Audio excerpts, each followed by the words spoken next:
So when I first started companioning the dying, I would often place my hand over top of the dying person's hand as a way to hold a hand. And I've come to learn that if I offer a palm up, it allows for the dying person to put their hand in my palm or take it away. It's such a simple thing, but at a time in life when so much choice is being restricted, to really give people choice and autonomy at every turn, I think is really important. End-of-life doula Tracy Chalmers is dedicated to helping others understand the nature of gentle dying and the beauty and healing that so often exists alongside the pain at end of life.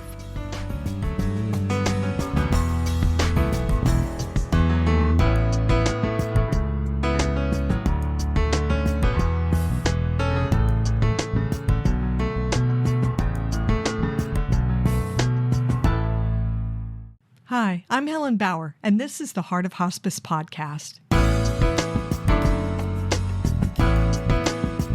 The Heart of Hospice podcast is your source for compassionate and informative discussions about hospice and end-of-life care.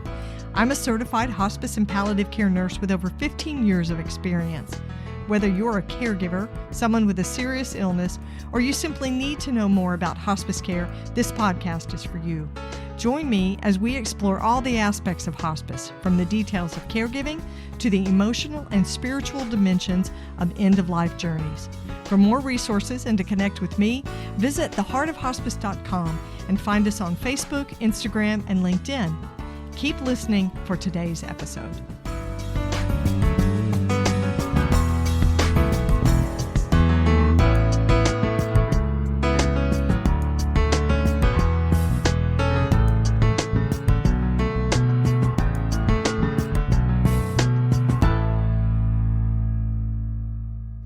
This is the Whole Care Network.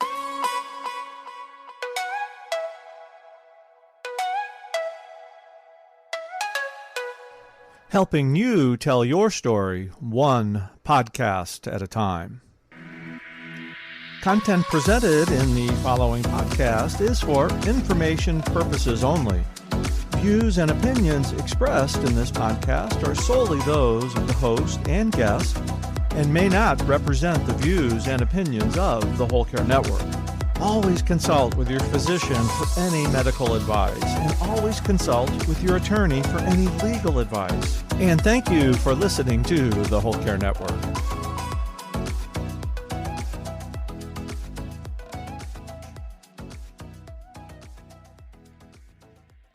This episode is sponsored by Hospice Navigation Services. When you need information about hospice, Hospice Navigation Services is here to help. An expert navigator will answer your questions about end-of-life care and give you the tools to feel confident in your decisions. A hospice navigation session is a great way to troubleshoot your current hospice care. It's your journey. We can be your guide. Visit hospicenavigation.com to schedule your hospice navigation session today. Tracy Chalmers is an end-of-life doula and co-founder of the End-of-Life Doula Association of Canada. She works as a forest therapy guide through her organization, Endwell. She's also a facilitator of the End-of-Life Doula Care program at Douglas College, and she serves as a hospice volunteer and mentor.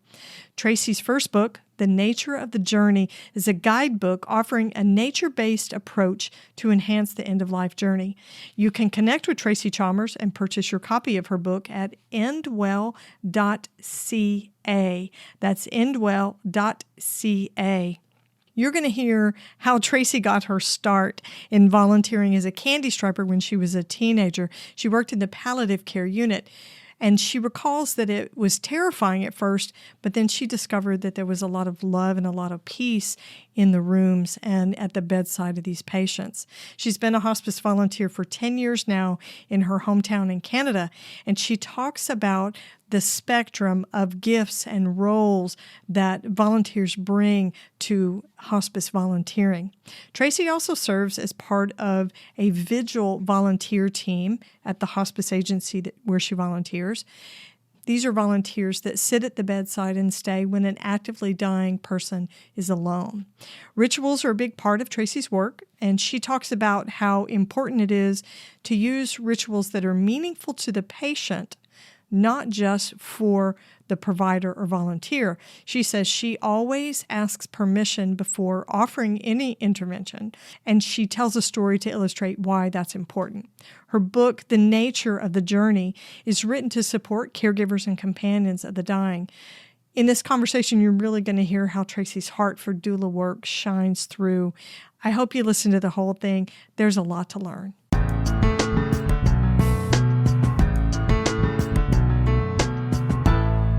Tracy, it's so great to have you with me. Welcome to the podcast. Thank you so much, Helen. It's great to be here. Well, we are going to jump in with a question from the End of Life deck. All right. Growing up, my family dealt with death, and this is a multiple choice, by talking openly, sharing feelings, stories, and dark humor. That's choice A. B, in a no-nonsense sort of way. Shit happens, you move on. That's choice B. And then C, we kept it all bottled up and we avoid any discussion of death. Definitely C. Oh, really? Yeah. I mean, it was sort of a mix, I should say, because my father was a family physician and my mother a nurse, and they met at university. And they worked together in a family practice. So a lot of the talk at the dinner table was about patients, disease, death, dying. And that was more in sort of like a clinical way. So I heard about it. But when it happened in my family, it was definitely dealt with in, according to answer C, regrettably.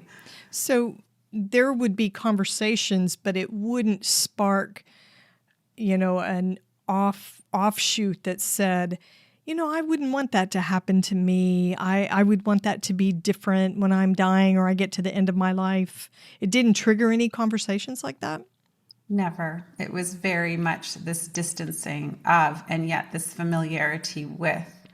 And I remember specifically, how could I not, when I was in grade 5, my best friend's brother died of leukemia, and he was in grade 7. And that to me was definitely, a pivotal point because it was never addressed. We never talked about Andrew. We never talked about the death. He literally just disappeared. And as a young person, I didn't even attend the funeral. And I don't want to blame my parents. I, being a parent myself, understand the desire to protect your children from these things. However, I didn't feel like I was being protected. I felt just really confused and really preoccupied with death as a child from that moment forward till I was about maybe 17 or 18. So, yeah.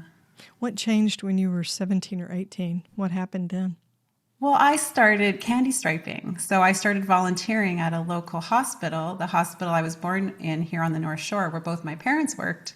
And I signed up to be a volunteer, and I had this pink smock that they made us all wear. And my role was to be a flower girl. So I had to go into the rooms of the patients and take the bouquets and dump out any dirty water and get rid of any rotting flowers and refresh the water. And it just so happened they assigned me to the 7th floor. And the 7th floor at Lionsgate Hospital is half neurological neurosurgery and half palliative care. Oh. And so here I was with this rattly little cart of vases. And I remember being absolutely terrified to go into these rooms because everything I'd been thinking about since I'd been that child, completely terrified of death, was behind those doors. And what I ended up finding was something very different. And I found behind those doors usually were rooms full of love, connection, presence, a lot more gentleness than I'd ever expected, a lot less fear. And that was really where things shifted for me, and really, I think, where my path to want to share those narratives with other people really started. It's pretty amazing from a young age. I'm not even sure that some of my listeners that are younger would know what a candy striper is. Oh. I was a candy striper. So we used to have red and white striped Ours were pinafores. Oh my gosh, I'm thinking back on it. That's awful. But you would wear a little white blouse or shirt with this pinafore. It was a dress that was red and white striped, and it was these younger people that were volunteers inside the hospital. Yeah, That's exactly hilarious. That's been so long ago. Yeah. Well, so that kind of volunteering put you in a very unique position to learn. And palliative care, being placed on a floor where there was palliative care being provided, that was really a special opportunity. So you are now a hospice volunteer. Right, I have been for 10 years. Yeah. What kind of activities are you doing as a hospice volunteer? And how did you get started in hospice volunteering? Because it is very different. There's a much more intimate connection with patients and families. How did you get started as a hospice volunteer? Well, I think ever since that time when I was in my late teens and in that candy striping role, I think I stayed there for maybe 2 or 3 years, getting volunteer hours and serving. And then I went off and did my thing, went to university, and I was I worked actually in continuing health education. So my job was to create medical, how should I say this? Continuing medical education programs. So they were programs that physicians would attend and get credits to keep their medical licenses, current. And so I had my career, I had my kids, and then I just felt this draw to it's hard to explain.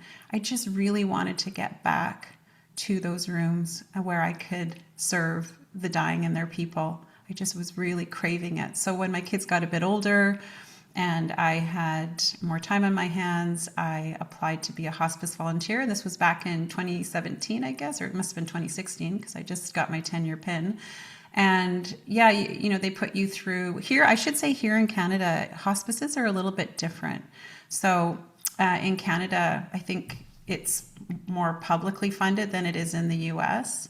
And some of it's private, but it's mostly provincially funded by the healthcare systems, and it's more universally accessible. Whereas my understanding in the U.S., they're more private businesses, so access can look different. Is that correct? True, but there is a federal hospice benefit.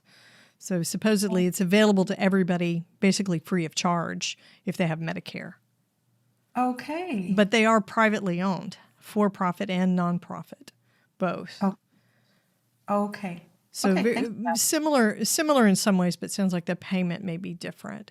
So is hospice volunteering a requirement that the hospice programs have? Because it's a requirement by regulation here in the U.S. that an agency recruit and retain and utilize hospice volunteers. I don't know if it's a requirement. That's a good question. I can't answer that, but there are a lot of volunteers that are active at North Shore Hospice. So there is 3 shifts a day, 7 days a week. So there's a hospice it's a 12-bed freestanding hospice. Okay. Yeah. So it's a hospice house or a hospice unit, hospice facility. Yes, and the same organization also serves the community. There's hospice outpatient where people can receive hospice care in their homes. And I'm also part of a vigil team where we go into long-term care facilities and sit vigil with people who are dying in those facilities that don't have people, or if their people can't be there at that time when people are actively dying. We do that here. Some hospice volunteers do that as well. It's a very I don't want to say special, but specialized type of volunteering because not everybody wants to sit vigil with someone who's dying. They also call them 11th hour volunteers here when a person's at end of life and they don't have anybody. And people who live in nursing homes, long-term care facilities, a lot of times they don't have family members who can be present. So having a volunteer can be really important at that, those last few hours. Definitely. Yeah, it really does feel good because, I've been in those situations where there's, say, one nurse for like 200, maybe 300 people that are, is trying to be in more than one place at once. And it just becomes, these people are really alone. So it's great to hear that there's a similar service where you are. What is it like for you I want to dig into this a little bit because I think it's important for people to know what it's like for volunteers. So first we want to say you don't have to sit with someone who's actively dying as a volunteer. There are a ton of things you can do. No. In the U.S., people can choose to do administrative tasks, things like making copies, answering the phone, office-type work that still contributes to the care of the patients, but more in an adjacent way instead of being at the bedside or being in the home. Yeah. So what is it like for you to sit vigil with someone, and what draws you to that particular type of volunteering? Well, first of all, I just want to say thank you for stating that there's a spectrum of skills almost, or areas of interest, because I think every person that feels called to volunteer or serve the dying, there's a place for you. Like there's no scarcity here. And that's one of the things I absolutely love about end of life care is, like you said, some people are drawn to bring their maybe more pragmatic skills to, organizations, and other people are drawn more to the sort of ancient side or soul side, where they're kind of more comfortable with the mysterious, the unknown, and the conversations around that. So I love to think of that spectrum, and that there's more practical side of things, and also the more ancient side of things, and really it doesn't matter where you fall on that continuum. There's a place for you, and like you said, this vigil team that I am a part of, it's actually like a special team of people who are interested in that role and step up, sign up for that particular role. I'm also a regular volunteer, and I have a Monday shift at hospice where I do more general things. So this vigil volunteer is sort of just, we get called when there's the need. And so, so I've lost the question. You said, what draws me to the vigil time? Yeah, what is it about that appeals to you? Obviously, you're comfortable at the bedside like that. I'm very comfortable. And, I would say it's unusual. It's different than my private doula practice, where these individuals, I've never met them before. And because they're actively dying, they're no longer communicating verbally. So typically it looks like me having been, I'm given a room number, and I drive to this facility, I enter the facility, I talk to the nursing staff, I locate the room. So I open the door to the room where the person's actively dying, and really it's just, and these are small rooms, very intimate rooms. Usually there's a bed, a dresser, maybe a couple of photos, there's a bathroom, and usually somewhere to store clothing, but they're quite basic places. So I just get a sense, I think it's almost hard to talk about this vigiling time with words, because I feel so much in these spaces, but it's hard to articulate what it is.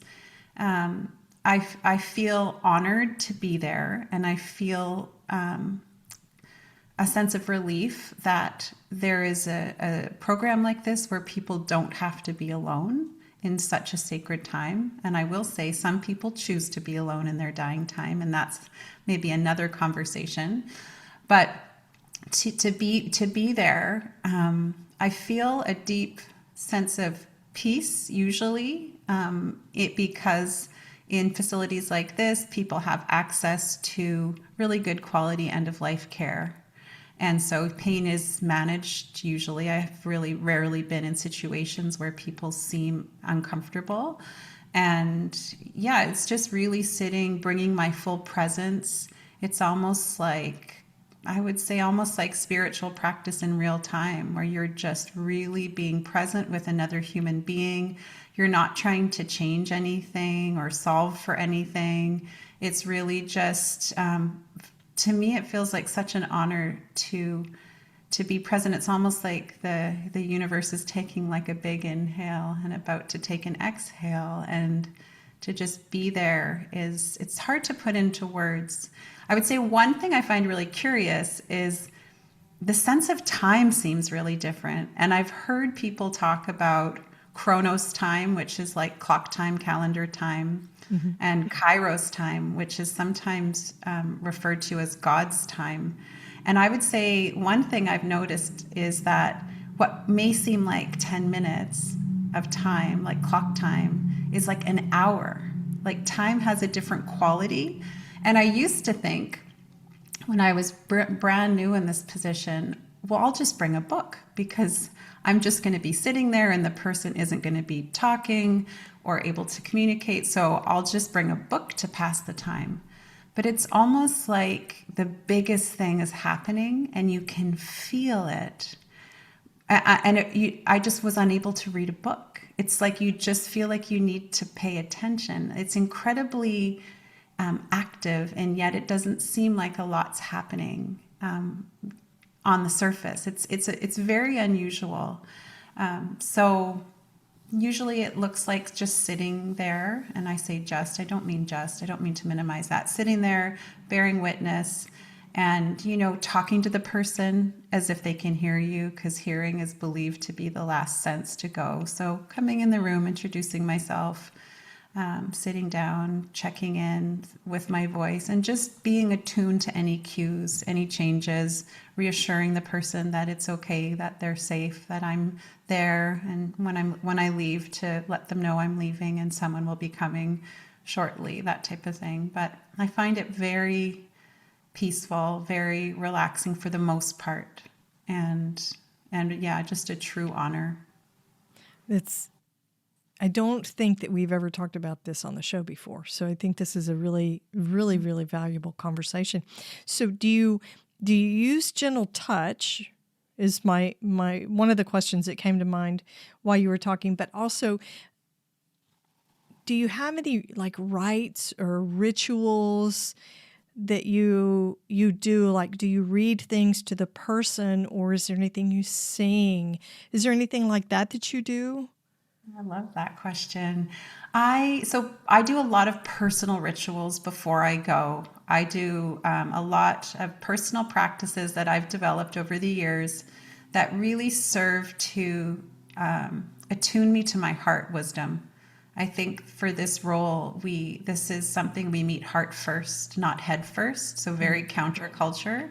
So I have practices that I do that that I want to say just soften my heart and remind me that it's appropriate for me to meet this situation heart first. That can look like certain teas I drink, or I like to use rose a lot. Rose is a heart softening quality. And so I have a lot of products with rose, tinctures and things like that. That again, those are just personal practices, and personal practices are just that, very individual. But for me, I've got things that I do when it comes to entering the room. I want to really ensure that I'm as grounded, as calm, as present as I can be. And when it comes to doing certain rituals with the person, I do not do anything unless I have guidance. I think one of the ethical principles of caregiving is to not cause harm. And especially in this state where we're unable to speak with the person we're serving, we have no way of understanding what their preferences are. So, there's a beautiful book that I read years ago about sacred dying, and the woman that wrote it said, well, I always read The Wind in the Willows to everybody, and I always play Yo-Yo Ma. And my sense is that we shouldn't do that unless we are sure the person likes The Wind in the Willows. I mean, I can't imagine someone not liking Yo-Yo Ma, but I'm sure those people are out there. But I think it's a sort of a neutral choice, right? Yeah. It's a fluid, flowing, and not any one specific genre. Well, I guess it is. It's classical, but it's so hard to know. And I think that, I guess where I'm going with this is, I think that it's less about doing something and more about being something. And really, I think and I mean, I have been in situations where there's been a little information sheet. I remember one man in a care home a few years ago, and there was a clear note that he loved Johnny Cash. And so I got my phone out and I played a Johnny Cash song, and I could tell he shifted a bit. And then I felt really called to just have some silence for a while. I think when you are in these spaces, we all can access intuition, which I really like to define as just listening with all your senses. So to maybe play a song and then turn it off, and then just to kind of get a sense, even if people aren't speaking verbally, you can kind of get a sense of, oh, maybe now's the time for a little bit of silence, or maybe now's the time to open the window. But I think there's this, you can have this attunement to the person and the environment that can, and again, I really believe we all have that, and it's just sort of trusting that. And we're not often guided to that in this culture either, but just, being able to feel into what the right next step may be. And that requires that presence, right? And that groundedness to do that appropriately. But I really hesitate to do anything unless I have permission. And it's funny, like you ask about touch. And I just think touch is, personally, I just think it is, offers so much comfort and says so much beyond words. And yet, when I was doing my gentle touch training, the woman that was assigned to teach it was part of the Vancouver Coastal Health Authority that the hospice that I volunteer at is part of. And she was appointed to teach this course. So she wasn't an expert in it, and she had no interest in it. And she was so allergic to touch. Even seeing her talk about it, she would wince. And when we all had to practice on one another, she couldn't even look. Oh, wow. So to me, that was such a poignant moment, because I realized if she was in her dying time and I offered her touch without permission, I would be causing her harm. Yeah. So I think these awarenesses are really important. Well, when you talk about it's comfort care, right? That's what we're bringing. Comfort can be something as simple as sitting there, and there's a difference in being in the room and being present. You can be in the room and being on your phone playing a video game, playing Wordle for the day. That's not the same as being present. I think being present is using your senses to connect and see what's happening and observe it and witness this, and then provide the gentle touch. But you're absolutely right. Not everybody wants touch, would welcome touch. And during the dying process, considering whatever symptoms they might have, touch is contraindicated for a lot of patients. Right. Yeah, if there's any or anxiety, they may not want to be touched. And it can worsen the symptoms. So that's an interesting thing. So I think it's really good for people who might be volunteering to hear this, that it's, for one thing, the volunteer care that you provide as a person who is sitting vigil should not be provided through the lens of your own personal rituals and beliefs. And because that's what it comes down to. Mm-hmm. The rituals, if you have something that, like even something as simple as rubbing lotion on someone's hands, if you would find that comforting, that's fantastic. Right. But if this person is having pain or terminal agitation or restlessness, the touch may be irritating, may amplify the symptoms. And again, you're providing something that would be good for you. Yeah, but it's not about us. It's not about those of us who are at the bedside in this particular role. That's it. And I see that so often. I think that's something we could really benefit from attuning to, is whose need is it about? And there's a big difference between being needy and being needed. And I think it's important to sit with that question and have that awareness. And this being needed or needy is, I think, oftentimes arises out of such a great place of really wanting to help, of really wanting to bring comfort. But I think it's a nuance, but an important one to keep top of mind when you're serving the dying and their people. I think it's a skill that has to be learned. You come in with a heart for the work, but you have to get used to providing this type of volunteering, this type of care. It really goes for anybody, whether you're a paid hospice worker, an end-of-life worker, or a volunteer. You have to come in with the mindset that the patient comes first. Yes. The patient comes first. And our needs at that point what would be comforting to us are not really that important. Yes. Yeah, those are the conversations to have at home at the dinner table with your family. Yes. Yeah. The humility piece, it's that humility. I think it's the most important part of serving the dying, of because with that humility also comes a respectful curiosity about what their experience is and what those needs are. And this is where we can create connection and meaning and presence, offer pleasure, and That person-centered. open-mindedness is so important. Yeah, You go in with, I guess we can't go in completely agenda-free, because you go in with the agenda of providing support or providing comfort.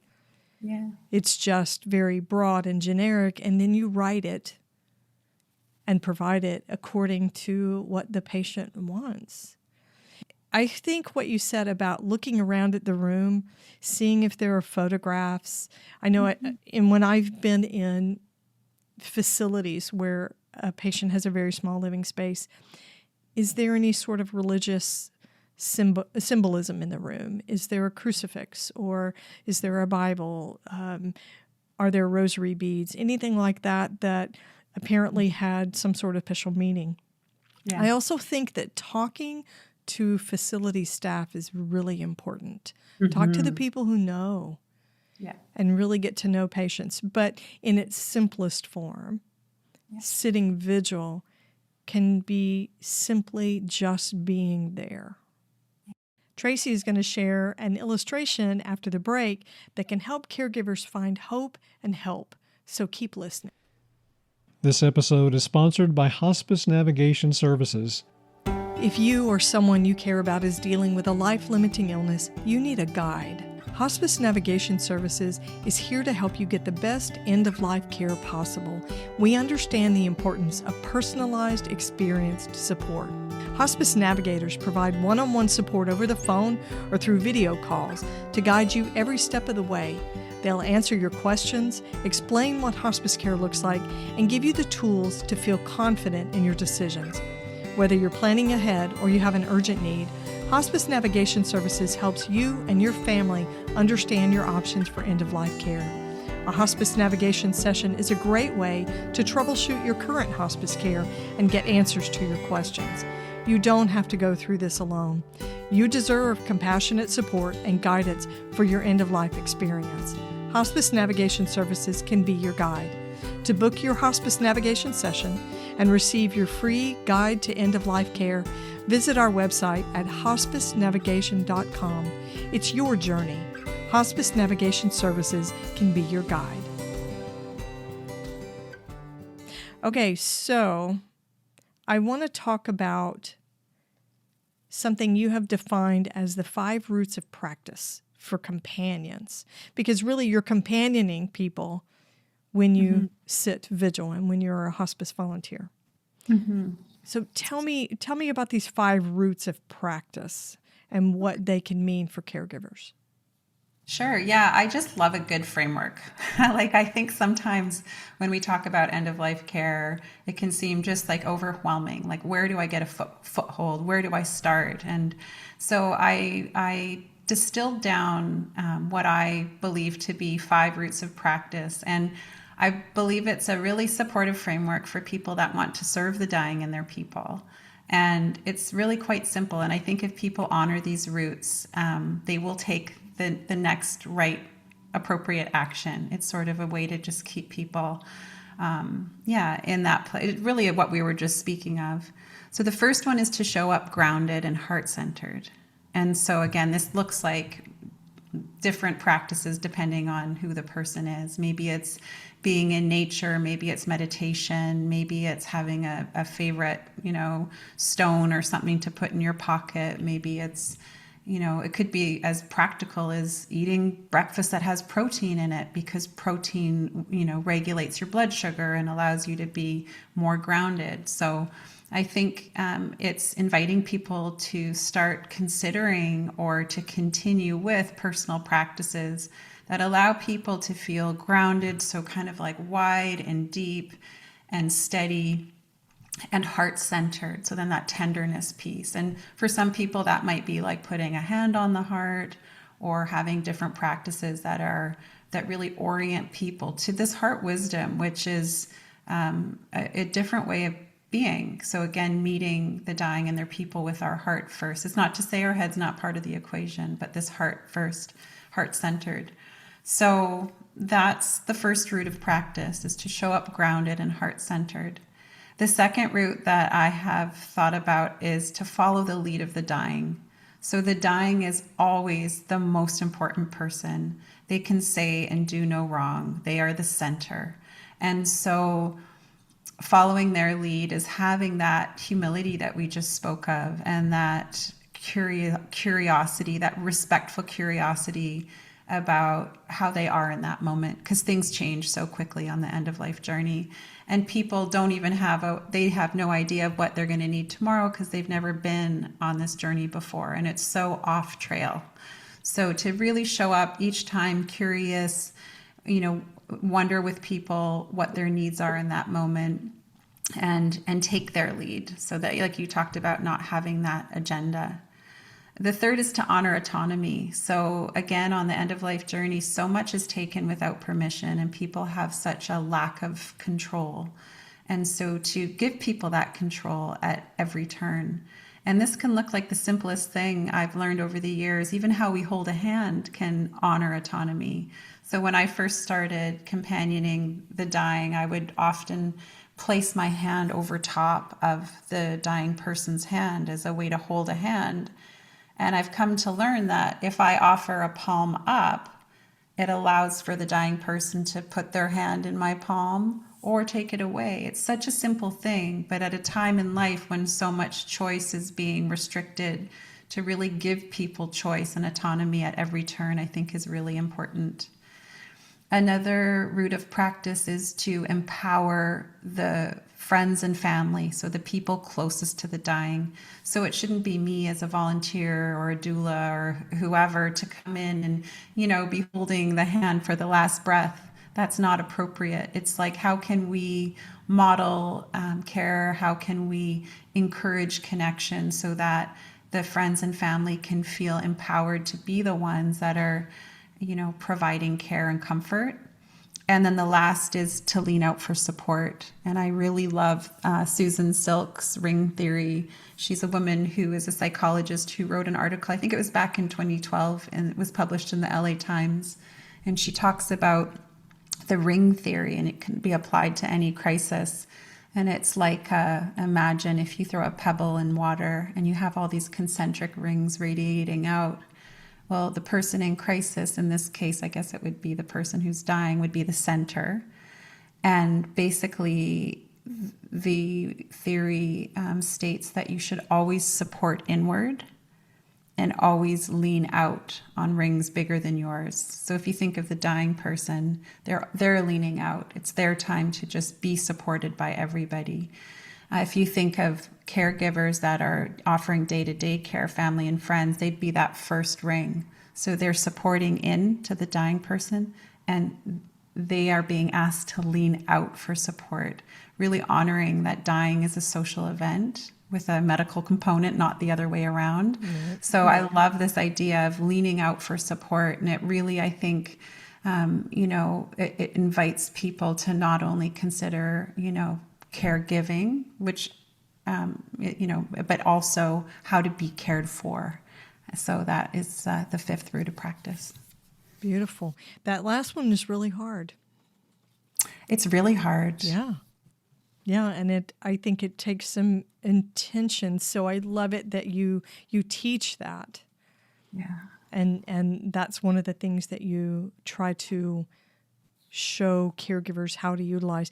And being able to focus your support inward to the dying person and leaning on other people for support, leaning outward, that actually makes things easier. It's very difficult to do, I think, when you're in the moment, unless you have somebody to remind you to be intentional about that.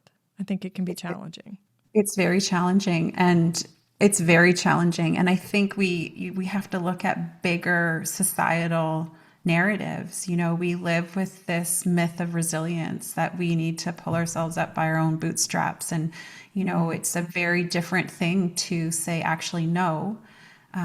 We come into the world, into the arms of many, and it's a personal choice thing, but palliative care is a team-based approach, and dying is a social event. Like, we leaving in the arms of many, I think, is the way to go if people are open to that kind of care, but it's very counterculture. So I think a lot of times I find myself in conversations with dying people or caregivers who just feel almost this inability to ask for help. Right. And I know you're aware that I've recently published a book called The Nature of the Journey, and it's a guide. I wrote it like a trail guide for companions, so they can companion their person on the end of life journey. And I have these trail notes, and it's almost probably, to anyone that reads it cover to cover, you'd be like, okay, I get it, because like every fifth page, there's a trail note for the companion. Like, what have you done? Who can you lean out on? How are you being resourced again and again and again, for that very reason that people need constant reminders that they can't do this alone. And they need that constant awareness that of, just as we check in with the dying person in moment to moment, how can I best care for you? We absolutely need to do that for ourselves as caregivers, or we can't sustain the care. Yes. And for many caregivers, this is a marathon, not a sprint. Yeah. Or it just feels like a marathon because it can, caregiving is a rough job. But what strikes me in what you're saying, having those notes in there like that, you don't want to get too far off the path. Mm-hmm. So having frequent reminders, I think, is very important. We also want to recognize that not every caregiver has a support system to lean out onto, right? We're not naive. We don't want to paint this with a Pollyanna paintbrush. We understand circumstances, lives, how things flow. It can be that way, that there is not a village to help care for. But if there is, and you can be reminded of it and be intentional about it, absolutely. So tell me about the book. Who did you write it for? When should they be reading it? Yeah, so the book I wrote specifically for companions, and that could be anybody. It could be a nurse, it could be a doula, it could be a family member, it could be a friend. It's really anybody who is part of those circles that I spoke of in Susan Silk's ring theory, someone that wants to offer care. In a perfect world, I would love for people to read it before crisis, just to get familiar with. It's the book I was always hoping to find. I've been in end-of-life education for 8 years now, facilitating a course at a local college on how to companion the dying. I have been very fortunate to, over the last 8 years, hold so many stories from companions, as well as practice as a doula and a hospice volunteer. So I have kind of an interesting perspectives as an educator, as someone in the system, as a volunteer, and outside of the system. So I really wanted to share this information that I was holding to support other people. And I really wanted to help people be familiar with the end-of-life journey. So I wrote this book as a trail guide. So I highlighted all the signposts that people can expect on the end-of-life journey, like really practical things, how the body changes, conversations people might find themselves in, and then also talk about the things we don't know. So things that we wonder about. And so I wrote it in such a way that people can access it who are on the caregiving journey. I wrote it for people who are actively grieving, like with anticipatory grief, that have limited cognitive capacity. So there's trail notes all throughout the book that are one of 4 categories. And so people can read the book while they're companioning their person. I recently talked to a woman who was caring for her mom in the bedroom beside hers at home. She was dying at home. And she said she would just pick up the book and almost flip to a page and just see what was on that page.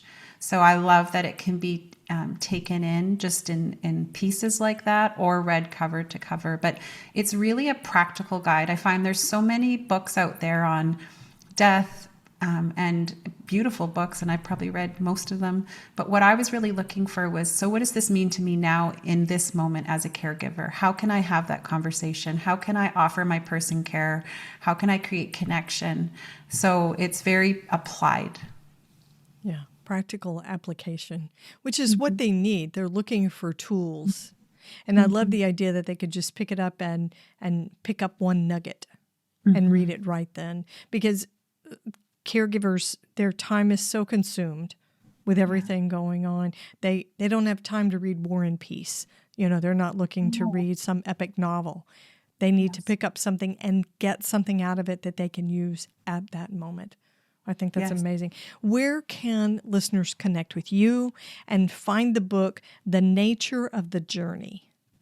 The book can be found anywhere you buy your books. So it's distributed by Orca in the US, and you can get it on Amazon. Or I always love supporting the local bookstores, though. You can ask your local bookstore to order it in.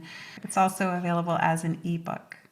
And how can listeners find you, Tracy? You have a website? I do. We giggled about my name, I know, Helen, when we first met, because my business name is Endwell North Shore. I have nothing to do with Endwell. That's a big organization in the US. So it's my own little private practice. My email address, my website address is www.endwell.ca. Endwell.ca. I'll have a link to it in the show notes, and of course a link to where listeners can find your book, The Nature of the Journey. Tracy, thank you for spending time with me today. I love the beautiful energy that you're bringing to your work to support caregivers and people working in the caregiving adjacent, whether we're getting paid or not, but those of us who are companioning those who are dying. It's just amazing. Well, thank you. And I'm so grateful to be here and have this conversation with you. And I absolutely love what you are putting out in the world, your grounded, heart-centered podcast. So it's a real honor to be here and have this conversation. Thank you so much. Thanks for listening to the Heart of Hospice podcast. Check out our sponsor in the show notes, and please leave a rating and review on Apple Podcasts. We would appreciate it if you would share this episode with your friends and family and anyone who needs to know more about hospice. Connect with us on Facebook, Instagram, and LinkedIn. And remember, no matter who you are or where you are in your hospice journey, you are the heart of hospice.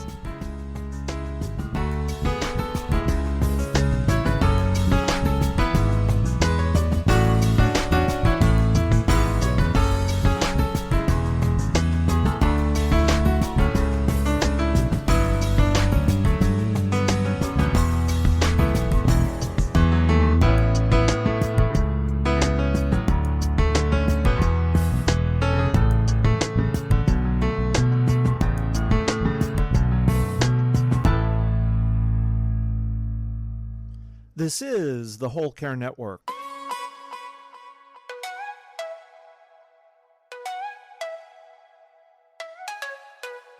Helping you tell your story one podcast at a time.